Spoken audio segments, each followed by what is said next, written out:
Notre invité, du coup, va échanger euh, avec Ludovic.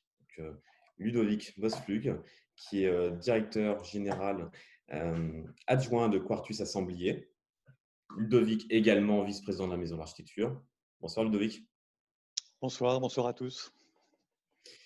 Et donc, du coup, Ludovic, qui va interviewer Martin Serralta. Bonsoir, Martin. Bonsoir. Donc, vous êtes prospectiviste à l'Institut des futurs souhaitables. Donc, je vous laisse expliquer rapidement qu'est-ce qui est souhaitable. Et... Alors, ce qui est souhaitable, je ne sais pas, mais l'objet de l'Institut, donc l'Institut des futurs souhaitables, c'est une association de prospective, effectivement, et qui a pour objet de promouvoir la prospective positive ou la prospective dite souhaitable, qui est un des 4 grands scénarios de prospective qui a été défini par on va dire, les pères fondateurs de la prospective dans les années 50, notamment Gaston Berger, et qui identifie un 4e scénario qui est le seul scénario où on s'intéresse à ce qu'on veut, à notre désir, à notre souhait, d'où ce terme souhaitable. Et du coup, la logique de la prospective souhaitable ou de la prospective positive, c'est de préparer le futur pour qu'il advienne tel qu'on le souhaite voir advenir. Bonsoir, Monsieur Serralta. Merci d'avoir accepté notre invitation. Avec grand plaisir. Donc, je rappelle le titre de cet entretien, La raison d'être, clé de voûte face à l'incertitude. Effectivement, l'incertitude, c'est un peu des questionnements à tous les niveaux. Donc, non, je laisse la parole donc, à Ludovic. Donc, je te laisse, comme toutes les semaines, nous avons des questions sur des mots-clés. Alors, les mots-clés, parfois, les réponses sont très, très différentes en fonction des intervenants. Mais c'est intéressant parce que du coup, ça montre un peu une approche, une vision qui diffère et donc ça crée un peu le débat. Donc, Ludovic, je te laisse commencer. Voilà, Et puis, donc, du coup, on se revoit à la fin pour les questions et pour le mot de la fin. merci. Donc, petite mise en jambe, en effet. Martin Serralta, 5 questions, à chaque fois 2 mots. Et vous pouvez en choisir un ou les deux ou aucun. Et puis, vous nous dites pourquoi si vous avez envie. Donc, la première proposition, c'est low-tech ou high-tech? Alors, moi, je suis un fervent partisan du low-tech.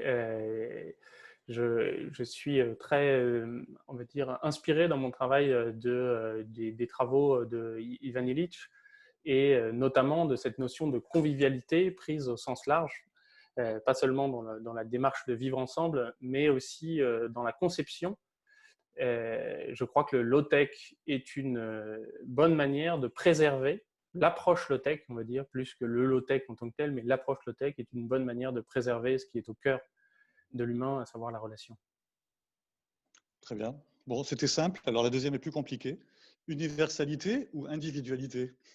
Ah oui, c'est une très belle question.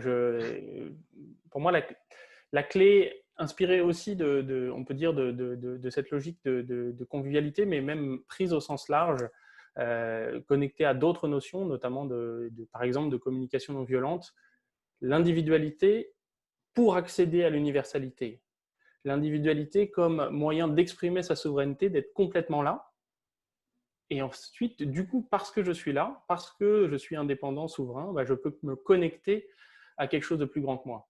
Faire l'inverse, c'est un lissage et ça écrase, là encore, l'individu et donc potentiellement ce qui est souhaitable.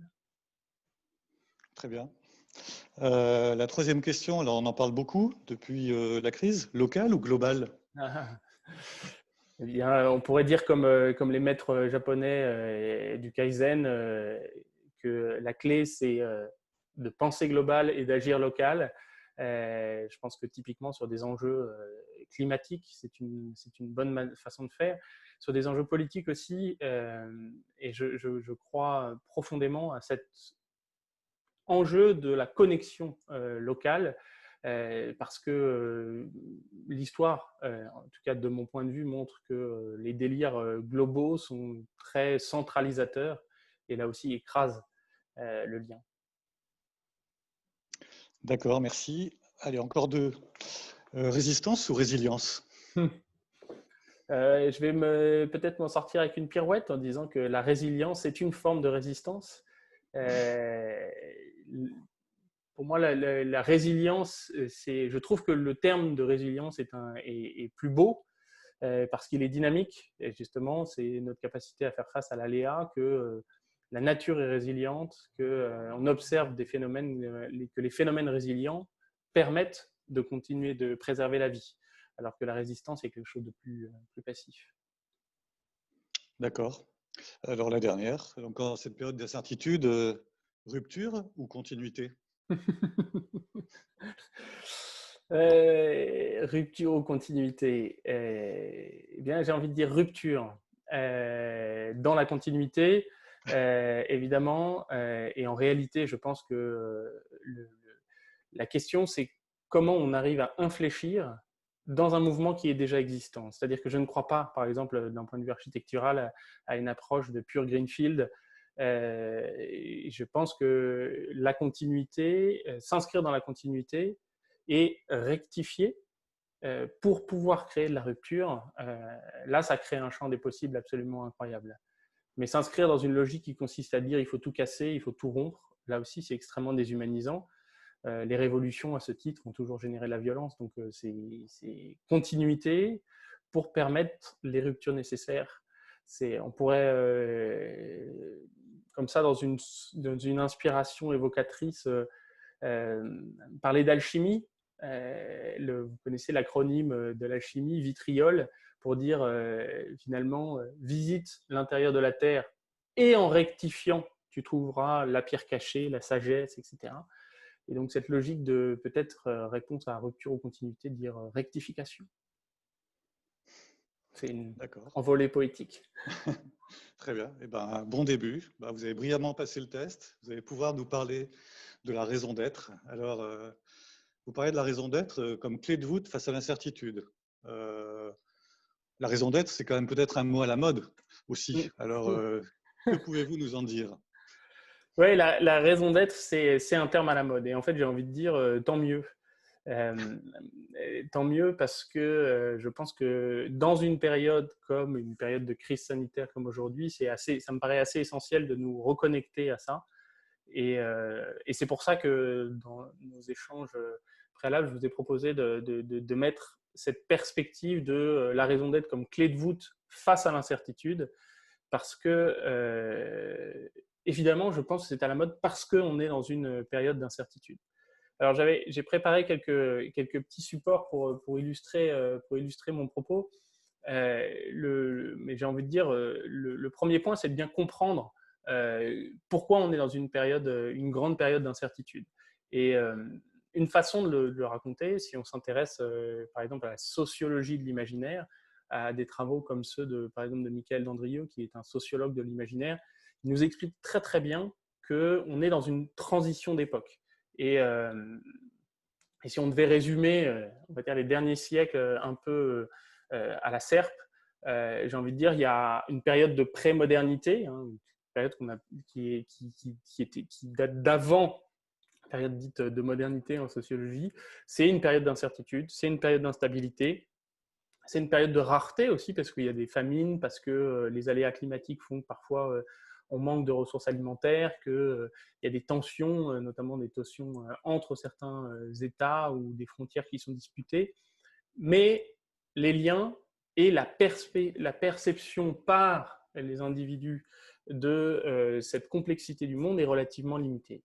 Dans la phase de modernité, on va dire, qui s'est très cristallisée pendant le XXe siècle, eh bien, après, historiquement, un peu avant la révolution industrielle, on est dans l'idée qu'on va pouvoir tout contrôler. C'est le temps de la certitude, c'est le temps du contrôle, c'est le temps de l'abondance de ressources aussi. Et là, on voit en parallèle de ça, la connexion, les liens s'amplifient à l'échelle globale. On parlait tout à l'heure de local ou global, mais c'est vraiment cette perception large du monde. Mais avec cette illusion qu'on va pouvoir contrôler l'infiniment grand, l'infiniment petit, etc. On rentre dans une période qui est non définie. D'ailleurs, c'est très intéressant. On la qualifie de post-modernité ou de pré-post-modernité, où on retrouve en fait ce champ d'incertitude. On se rend compte qu'on n'arrive ni à contrôler l'infiniment grand, ni l'infiniment petit, et surtout pas notre environnement. On se rend compte que les enjeux politiques qui paraissaient stables hier deviennent beaucoup plus volatiles. par exemple que les grandes façons de regarder le monde très bipolaires dans la guerre froide ou autres sont complètement obsolètes. Et donc, il y a de la volatilité, il y a de la rareté des ressources, et en même temps, les liens sont étendus. À savoir qu'aujourd'hui, vous prenez une personne vivant, par exemple, en Afrique de l'Est, elle a accès aujourd'hui, en termes de quantité, je ne vous parle pas en termes de qualité, à plus d'informations que Bill Clinton quand il était président des États-Unis. C'est-à-dire qu'on a une capacité d'accéder à l'information et de perception de cette complexité qui fait que globalement, pour tout un chacun, en fait, cette réalité d'un monde incertain, elle est énorme. Et elle est énorme, c'est-à-dire qu'elle frappe la quasi-totalité des individus présents sur cette terre aujourd'hui, qui ont accès à de l'information, parfois de l'information complètement biaisée, mais elle crée, en fait, elle engendre une incertitude. Or, l'incertitude sur le plan cognitif, c'est extrêmement anxiogène. Ça crée de l'angoisse. J'ai trouvé l'autre jour une citation de Sébastien Bohler, qui est docteur en neurosciences, qui est aussi le rédacteur en chef de Cerveau et Psycho, qui dit la chose suivante: le cerveau humain a besoin de savoir de quoi l'avenir sera fait, sinon il peut être tenté par des organisations autoritaires qui lui donnent l'impression d'avoir des certitudes. Et ça, c'est très très bien dit, très bien capturé en une phrase. On a besoin de se raccrocher à quelque chose. On a besoin d'avoir quelque chose qui fait socle, d'avoir une base de sécurité qui nous met finalement en capacité, qui nous en capacite à agir, qui nous permet d'agir.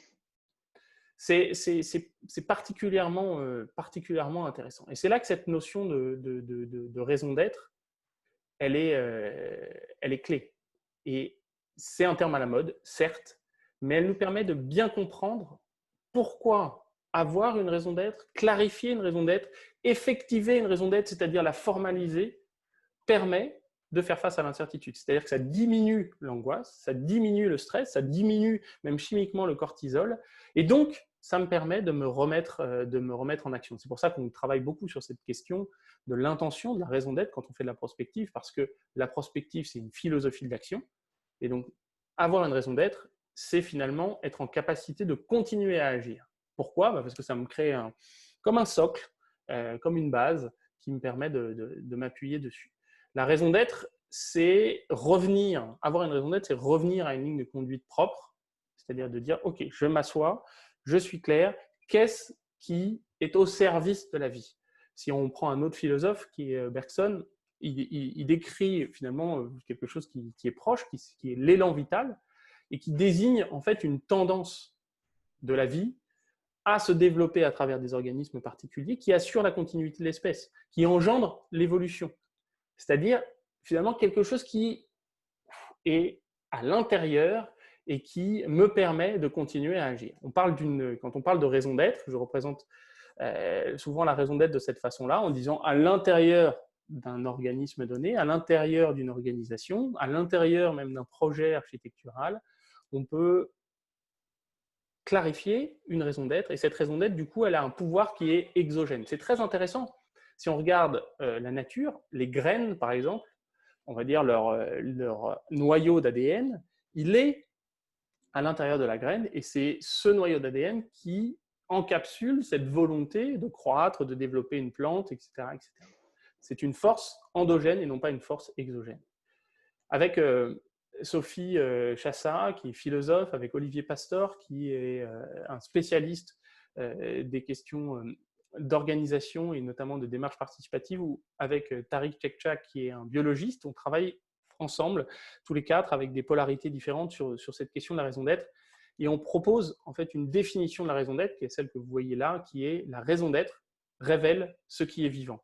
C'est-à-dire, qu'est-ce qui a envie de grandir à l'intérieur? Qu'est-ce qui est au cœur de notre dynamique? Être clair sur sa raison d'être, c'est se donner un coup de pied aux fesses pour faire le petit effort qui nous permet de nous relancer dans l'action, y compris face à l'incertitude, y compris face à une période comme celle qu'on est en train de traverser. Donc à la mode, oui, mais ça vaut le coup que ça soit à la mode. D'accord. Du coup, on entend parler des entreprises à raison d'être ou des entreprises à mission. Est-ce que vous travaillez avec certaines d'entre elles et en quoi ça les aide ? En fait, oui, de fait, dans une partie de mon travail, c'est d'accompagner des entreprises. Et finalement, les entreprises, c'est comme d'autres organismes, hein. Organisation, ça a la même racine que organisme, comme organisme vivant. Donc, on pourrait regarder les entreprises, les associations, les structures publiques, qui sont des organisations, comme un organisme en tant que tel, à l'intérieur d'un écosystème plus large où naviguent d'autres organismes. On pourrait dire que, typiquement, sur cet exemple, ça pourrait être une entreprise en rouge avec son marché, en gris autour, avec d'autres entreprises. Et puis, à l'intérieur de l'entreprise, des sous-ensembles qui ont leur propre raison d'être. Cette logique d'imbrication des structures, elle est très intéressante quand on observe les structures organisationnelles. Mais quand on travaille avec une entreprise sur sa raison d'être en particulier, pourquoi c'est intéressant?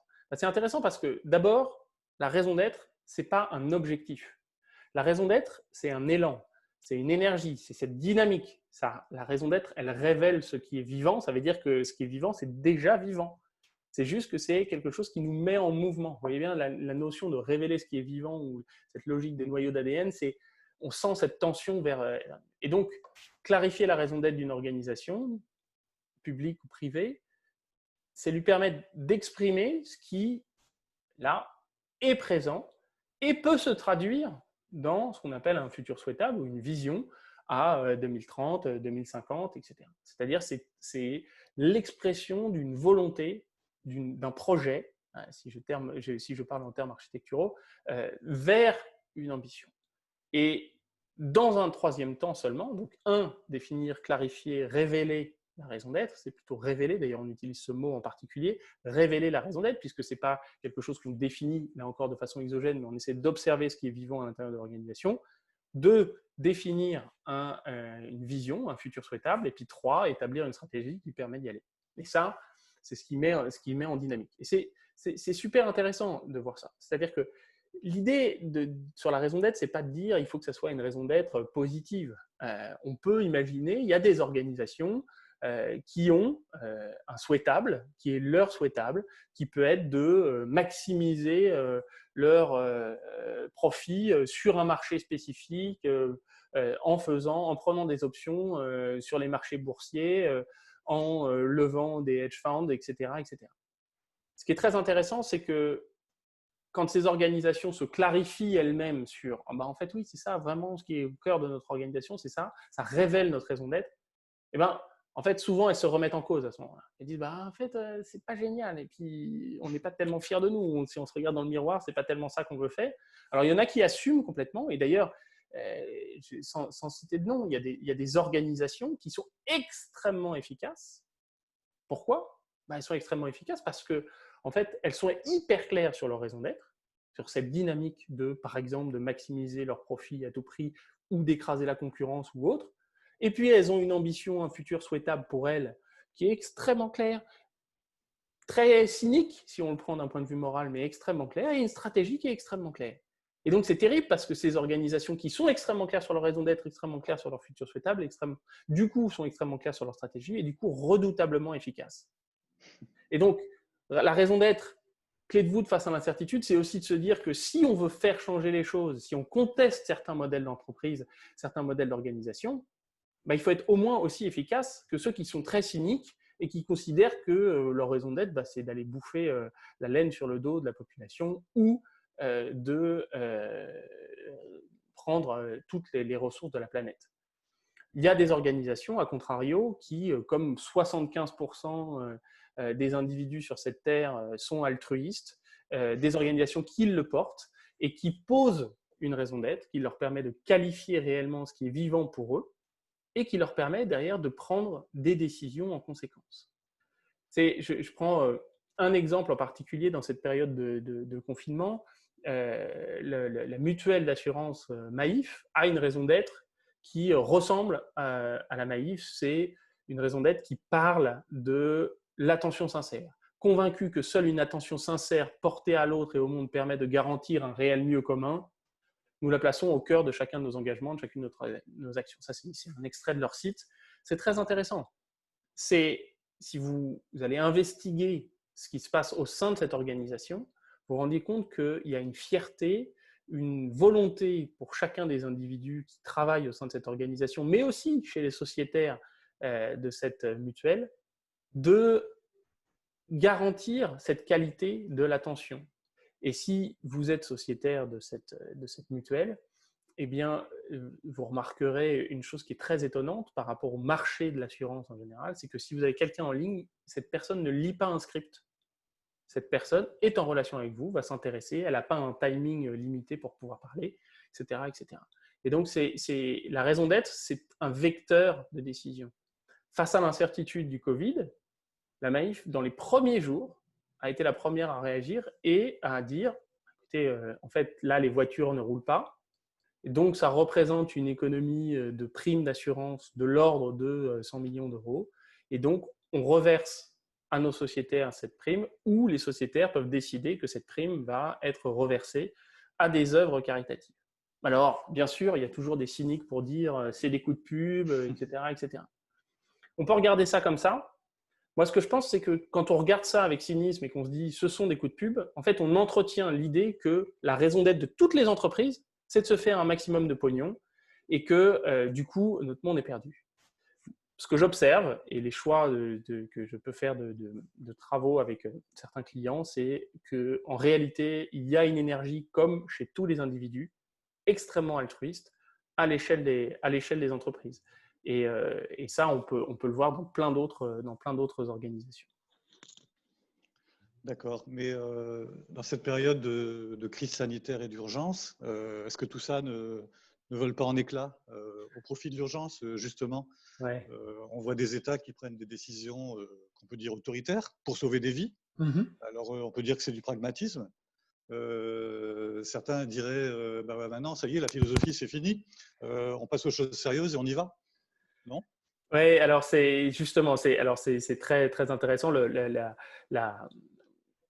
On va dire le pendant de ce que je disais sur les entreprises en disant finalement, la raison d'être, elle permet de projeter un futur souhaitable, elle permet derrière d'avoir une stratégie, particulièrement en temps de crise, c'est là où c'est intéressant. En réalité, les femmes et les hommes politiques qui prennent les décisions aujourd'hui, ils le font d'une façon consciente ou inconsciente autour d'un projet collectif.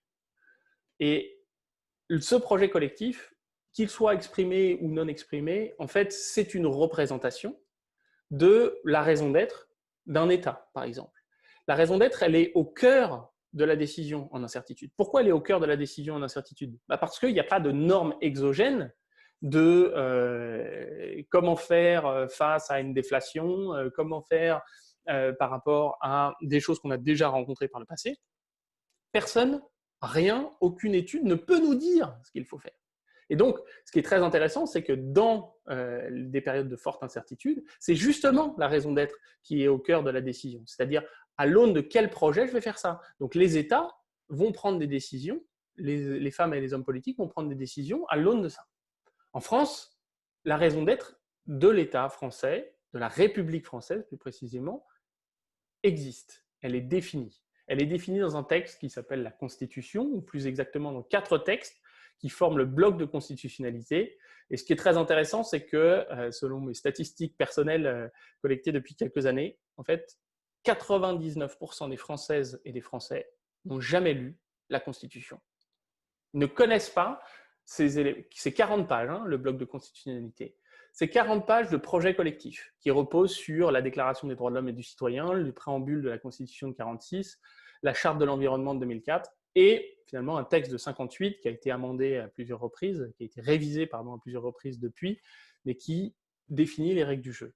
Et en fait, c'est bien dans ce texte qu'on dit, bah oui, en France, en fait, comme tous les citoyens et citoyennes naissent libres et égaux en droit, eh ben, on protège tous les citoyens. C'est à l'aune de ces valeurs-là, de ces fondamentaux, qu'on va avoir un service public de santé qui est présent dans le préambule de la Constitution de 1946, qui dit que en fait, tout le monde peut être soigné. Et que du coup, on n'a pas envie, dans une crise sanitaire comme celle qu'on vit, d'avoir à faire des choix entre des patients. Donc, c'est vraiment à l'aune de ça. Ce qui est très intéressant, c'est que comme ce n'est pas clarifié, eh bien, finalement, on n'y fait pas référence. Et résultat, on crée, sur le plan politique, de l'impopularité. Pourquoi ? Parce que quand un président de la République exprime j'ai décidé, la nation va s'occuper de ses enfants, etc., sans faire référence à la Constitution, c'est comme s'il choisissait de prendre ses décisions, au lieu d'expliquer qu'en fait, ces décisions, il prend sa responsabilité de président de la République avec son gouvernement, etc., de prendre ces décisions à l'aune du projet collectif qui appartient à toutes les Françaises et à tous les Français. Et ça c'est particulièrement intéressant de voir que c'est le cas. Si vous regardez la façon dont Angela Merkel s'est exprimée auprès des Allemands en Allemagne, elle fait référence de façon implicite ou explicite à la Constitution. Et de la même façon, on pourrait dire, qu'on l'apprécie ou non, que Donald Trump fait la même chose aux États-Unis d'Amérique. D'accord, très bien, merci. Alors, peut-être pour revenir un peu à ce qui nous préoccupe à la Maison de l'Architecture, Martin, on a travaillé ensemble sur des projets urbains, on se connaît par ailleurs. Je sais que vous êtes un grand curieux des questions d'urbanisme et d'architecture. Alors, comment ce sujet de raison d'être s'articule, comment il résonne avec l'architecture au sens large? Effectivement, moi je suis très inspiré effectivement par l'architecture parce que je pense que ce que j'aime en particulier dans l'architecture, c'est la notion que l'architecture est un art. Et le fait que ça soit un art, ça met bien en connexion la logique de la raison d'être. À savoir que dans toute forme d'art, en fait, il y a quelque chose de l'ordre d'un élan vital qui s'exprime. Quand vous regardez une peinture, une sculpture, une œuvre d'art contemporain extrêmement abstraite, etc., il y a une énergie vitale qui cherche à s'exprimer. Dans les traductions architecturales, qu'elles soient dans un bâtiment ou sur le plan urbain, il y a toujours quelque chose de cet élan-là qui s'exprime. Et finalement, à chaque fois qu'on se pose la question d'une œuvre architecturale, de l'expression qui est au cœur de vos préoccupations au sein de la Maison de l'Architecture, de la qualité architecturale, finalement, c'est toujours la question de la vie qui se pose. Et la question de l'être ensemble. Cette image qui est tirée d'un livre des studios Gehl de Copenhague exprime quelque chose de la vie. On a plein effectivement de personnes qui interagissent dans leur quotidien. Et du coup, la question de l'intention du geste architectural, la question de la raison d'être de tel ou tel bâtiment, la raison d'être de tel ou tel plan urbain, elle est fondamentale. Elle est fondamentale. Et ce qui m'attriste parfois, c'est de voir que cette dimension-là, en tout cas, elle n'est pas lisible, elle n'est pas explicitée, elle n'est pas effectuée au sens où elle n'est pas formalisée et que du coup, parfois, on en perd le sens. Moi, j'attribue ça, et c'est ma lecture personnelle, à une forme de confort lié à des représentations de la Charte d'Athènes, des représentations de la fonctionnalisation d'une forme d'art, de la séparation des activités, comme si notre monde était un monde fonctionnalisé qu'on pouvait répartir dans des silos. Et je pense que regarder les choses de cette façon-là, quelque part, on rejoint le cynisme de certaines organisations. Quand on fait du stacking, quand on fait de l'empilement pour fonctionnaliser, on enferme en fait une proposition dans un élan qui n'est pas joyeux, qui n'est pas vital. Et donc, si on dit « Ah ben non, mais la raison d'être d'un bâtiment, quand on fait la promotion d'un bâtiment, oui, c'est une question de marketing, c'est fait pour vendre », on rejoint là aussi ce cynisme. Alors qu'en fait, ce qui est génial dans le travail que toutes et tous là vous faites, c'est un travail qui a une connexion incarnée à la vie au quotidien, qui fait que pour moi, c'est le cœur de l'expression de mes explorations de comment vivre, travailler, agir ensemble. Il y a plein de façons de traduire ça. Plein de manières de le faire. Si on prend quelques exemples, se dire que typiquement une bibliothèque, à quoi ça sert? Quelle est la raison d'être d'une bibliothèque? Il y a plein de façons de traiter la question de la raison d'être d'une bibliothèque. Ça peut être de stocker des ouvrages sensibles, d'offrir un lieu de travail à des chercheurs et chercheuses en particulier. Ça peut être de créer, comme ici dans la bibliothèque de Delft aux Pays-Bas, un lieu qui est d'abord conçu comme un espace de rencontre, comme un troisième lieu pour pouvoir travailler ensemble dans un lieu qui représente en fait un élan culturel. Et là, il y a une intention qui est posée, qui se traduit évidemment dans l'espace, mais qui est aussi explicitée aux usagers. Donc, mon invitation par rapport au travail architectural ou urbanistique que vous faites, c'est vraiment de formaliser et de dire non, ce n'est pas une histoire de commercialisation des biens, ce n'est pas une histoire de marketing, c'est que plus on va expliciter, plus on va rendre tangible et créer la possibilité de dépasser ces usages. J'ai un architecte que j'aime beaucoup, qui est un architecte militant, qui est Samuel Mockbee, qui au cœur de chaque projet, au-delà de la construction participative, de la récupération, etc., il positionne une raison d'être. Et il fait travailler à la fois ses étudiants, les futurs habitants ou les futurs usagers des propositions qu'il fait avec le Rural Studio dans une dynamique de raison d'être. Un des sujets, comme vous le savez, Ludovic, qui me passionne, c'est le sujet de l'habitat partagé. Un habitat partagé ne peut pas être conçu sans raison d'être.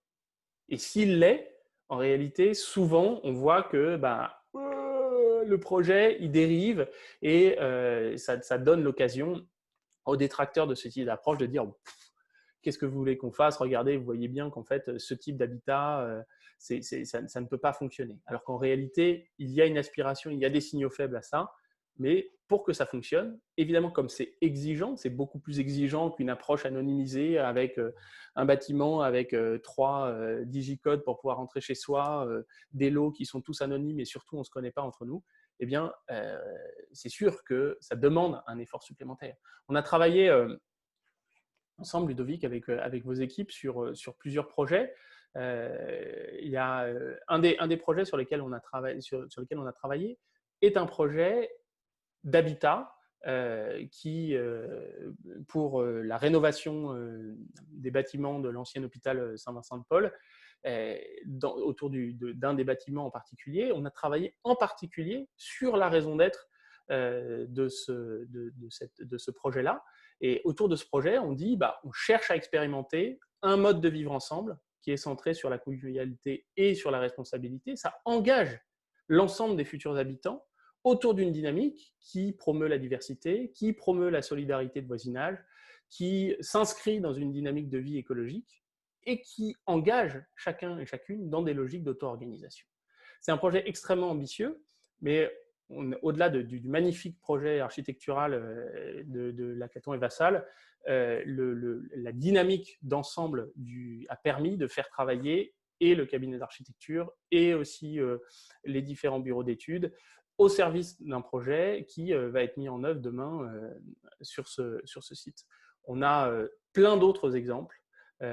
Évidemment, ça peut être pris aussi à l'échelle urbanistique. L'exemple très connu, mais extrêmement intéressant de Los Angeles et du travail qui a été fait avec l'ensemble des habitants sur la commune, qui consiste à, au lieu d'essayer d'effacer l'histoire de la commune, et notamment son histoire minière, d'en faire un objet de fierté, pour pouvoir s'appuyer sur un socle fort qui permet de faire émerger une raison d'être qui redynamise ce territoire et qui en fait une ville qui est aujourd'hui exemplaire et leader sur le plan de la transition écologique. C'est extrêmement intéressant.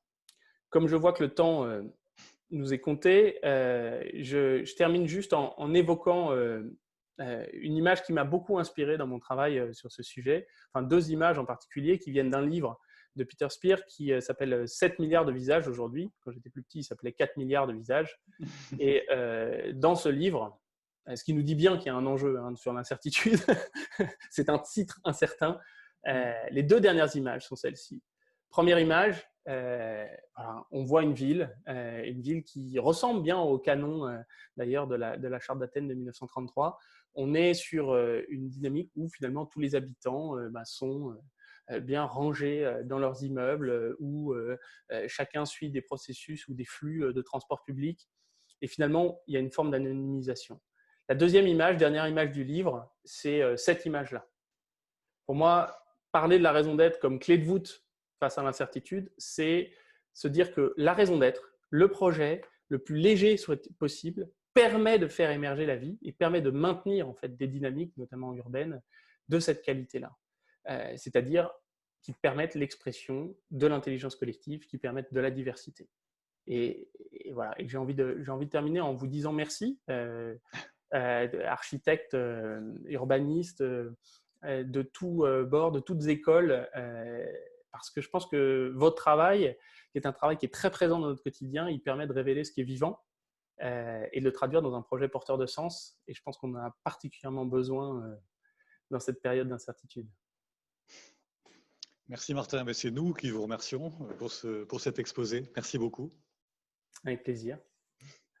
Alors Aymeric, est-ce qu'on a des questions du coup?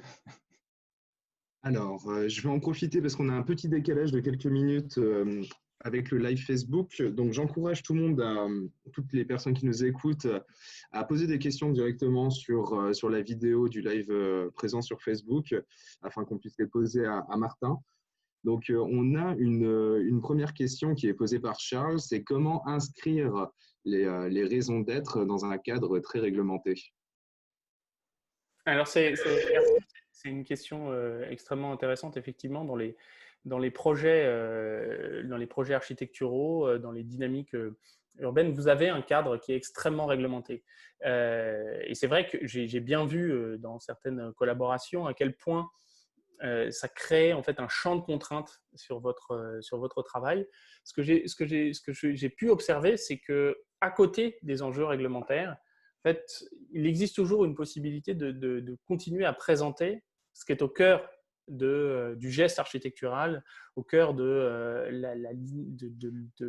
la création architecturale. Et trouver ou s'obliger à maintenir à côté du cadre réglementaire une expression littérale, formalisée de la raison d'être d'un projet, ça permet de garder en tête cet élément dans les décisions à prendre opérationnelles, y compris dans le cadre réglementaire, en disant qu'est-ce qui est vraiment important pour nous et du coup sur quoi on peut faire des concessions, sur quoi il faut absolument pas qu'on en fasse, sinon en fait on tue toute la dynamique du projet.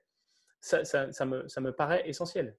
Et après, par rapport à la question qui est sous-jacente, moi je trouve ça dramatique en fait que votre métier s'enferme, comme plein d'autres, en fait, dans des contraintes réglementaires. Et je pense que si la maison de l'architecture, si l'ordre peut, à sa manière, contribuer à éviter qu'on rentre dans une dynamique qui est une dynamique pénale de responsabilité et qu'on revienne à une responsabilité qui est une responsabilité de l'intention, eh bien, je pense que ce serait magnifique.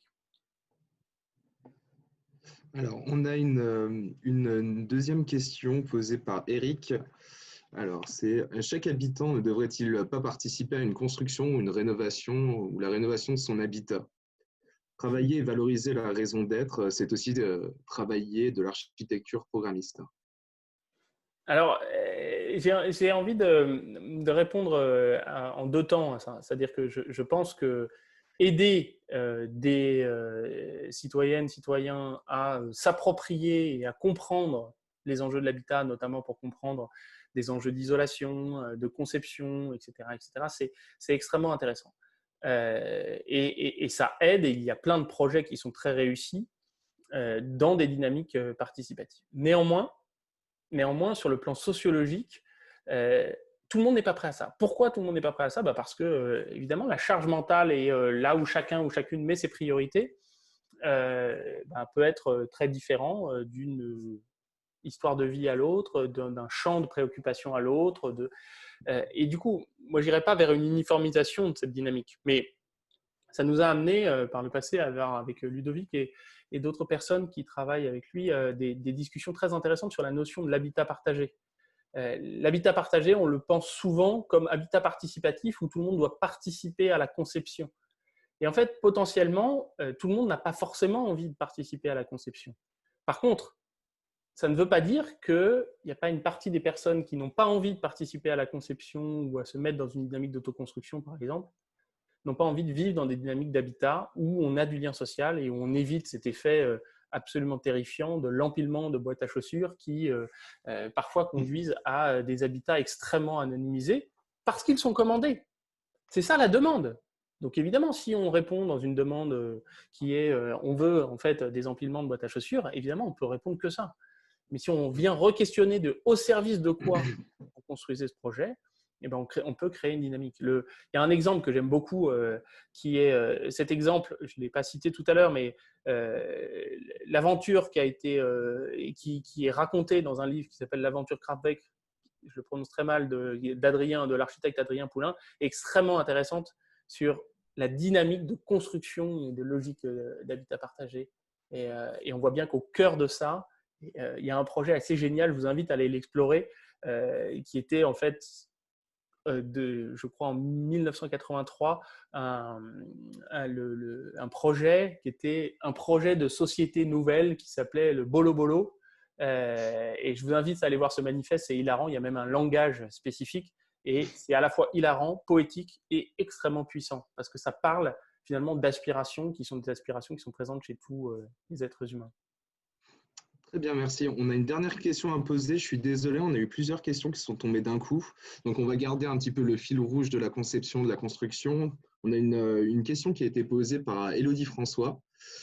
Comment faire émerger la raison d'être dans le cadre d'un projet urbain? Alors, comment faire émerger la raison d'être dans le cadre d'un projet urbain? Il y a plein de façons de le faire.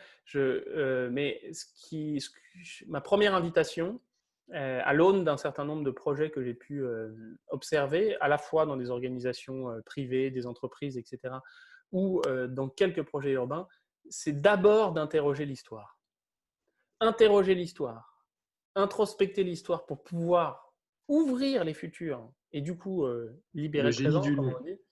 Eh bien, en fait, exactement, on va retrouver la nature du génie du lieu. Et ce qui a été absolument admirable, qui a été mené d'une main de maître par Jean-François Caron et ses équipes à Los Angeles, c'est de pouvoir, au lieu de dire on fait fi du passé, ça a été de dire comment on prend toute la matière du passé et on réalimente, on remet le feu à cette énergie, cette fierté d'être.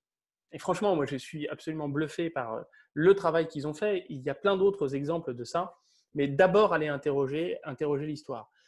Travailler, c'est ce qu'on fait avec Sophie, avec des philosophes qui ont cette sensibilité, qui permettent d'aller chercher vraiment la substantifique moelle d'un lieu, d'une intention, qu'on ne trouvera pas sans faire ce travail d'introspection profond, qualitatif dans des entretiens participatifs rapides.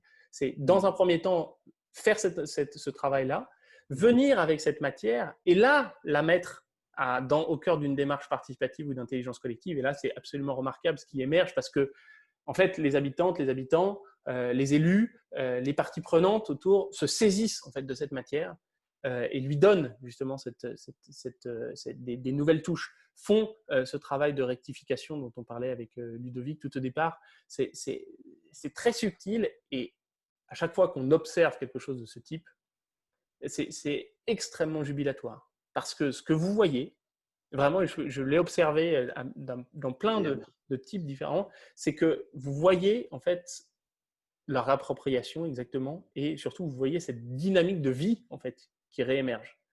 Ça devient vivant et un projet d'habiter, c'est un projet vivant. Un projet d'habiter, c'est un projet de vie.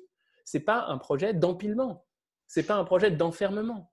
C'est sûr, et je suis absolument convaincu que toutes et tous, vous le savez, mais en fait, ce qui est étonnant, c'est de voir comment en fait, des cadres extérieurs, des normes exogènes, viennent nous empêcher d'exprimer notre art. Donc je dis, peut-être, je reviens sur ma question du début, je dis, résistez, restez dans l'art, exprimez votre élan vital d'artiste au service de ça, parce que c'est nécessaire. L'art sera une source de résilience beaucoup plus forte que n'importe quelle technologie.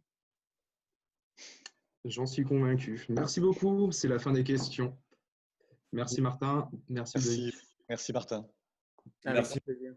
Merci Martin. Donc,